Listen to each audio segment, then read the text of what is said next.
So I guess I should clear this one up.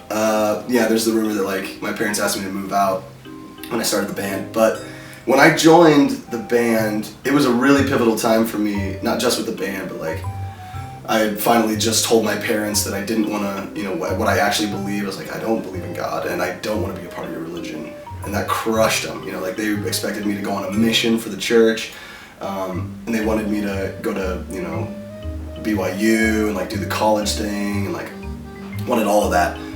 So I think, yeah, it really broke their hearts. And there was a conversation where my parents said, well, if you don't, and I think it was all like pretty heated too because it was like such a shock to them. I think they handled it pretty well in retrospect now. But yeah, there was a discussion where they were like, well, if that's how you feel, maybe you should think about living somewhere else because under our roof, you know, these are the rules that we have set. Which was understandable, you know, when I was 17. So I actually did. For a good month, I was looking for apartments. I was looking for something that I could live in with my job at a smoothie hut while I was also paying for car insurance and like paying for gas and then paying for a rental space to go practice in. And like, it was just too much. And I think I just was rarely home. I would just like crash at friends' houses. But yeah, that discussion did happen. It was a rough time. But I'm glad they didn't kick me out. Yeah. They were actually pretty understanding. Oh yeah, yep, that's true. I worked at this place called Tropical Smoothie. This was when I was in my senior year of high school. I started, I think, in my junior year, and I worked through my senior year. And in my senior year of high school, I only had 2 classes a day. So I'd go to school, and I'd get out by like 10 a.m. And I would just go work for like 8, sometimes 10 hours. I was only hired part-time, but they would pay me hourly, luckily, so that was really nice of them. They'd pay me full-time hours. And yeah, people would come in, and I'd always be singing in the back, and like some people would ask, like, what the hell? Like this guy can kind of sing, and like, well, he's singing for money, and like people I just became really good friends with, and I'd get to know customers that came in, regulars and stuff.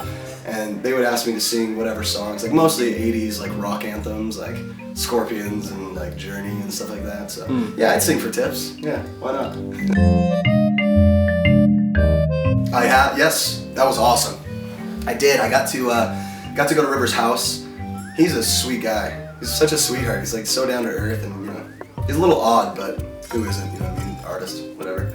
But it was really cool. That was a huge moment because a record that I still idolize, or a couple records, Pinkerton and Blue Album. Blue Album, I like learned how to play drums to that record. Phenomenal. I just love Weezer, and to be able to meet him, not only meet him but like write a song with him was pretty mind blowing at the time. We wrote this song. The tentative title was Freckles, and I didn't end up using it for it, but I think he asked me actually a few months ago, like, hey, do you mind if I use this? I was like, dude, if you want to use that song, that's awesome. I'm flattered, so please. I'm not sure what happened with the song, but yeah, that was a big moment. It was crazy.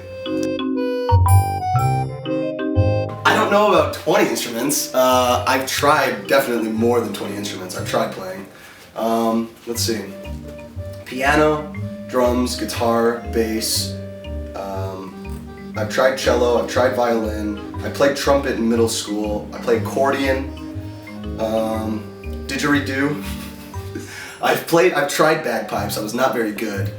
I can, you know, hum out Mary Had a Little Lamb, I think. Let's see, what else? What else is there? I mean, there's so many other things. I tried reed instruments like saxophone, stuff like that. Wasn't very good. I'm not very good at reed instruments. Woodwinds, I tried flute, not very good at that. I tried tuba. I tried all the brass instruments. Tuba's tough because the mouthpiece is like this big. And you would think with my big ass lips I'd be able to do it, but it was really tough. Let's see, sousaphone, I've tried sousaphone. I've tried flugelhorn. It's really tough. It's a really tough instrument. Anybody who play flugelhorn, hats off to you, because that's a tough one to play. Oh wow. I don't know if that's true. I hope not. I don't think so. Wow, that's a rumor? That's crazy. Do you remember going out like trying to find it when it was released, or was that? No, we were on tour. Like when we went to Vegas, we played a show and then we left. Like immediately after, we had to drive all night in our van. But yeah, I don't think that's true. If that is, I'd actually like to find out. On this new album? Yeah. Dedicated to him? No. I haven't talked to Ryan or John in, God, like, close to a year. I think I texted him a while back. But yeah, I haven't talked to them in a while.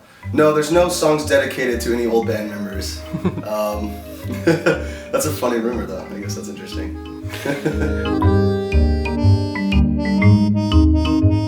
Oh, yes. Yes, I'm known to do a backflip every once in a while. I have to expel my nervous energy in some way, and that definitely helps. Lately I've been doing it because 21 Pilots, Josh, the drummer, can backflip like a motherfucker. Like, he backflips off of Tyler's piano, and it's this huge arc. I was like, well, I gotta kick up my game a little bit. I'm a little bit older, but I gotta like work it in somehow, so I started doing it again. It had been a while since I'd done a backflip. I was really nervous, but it worked out.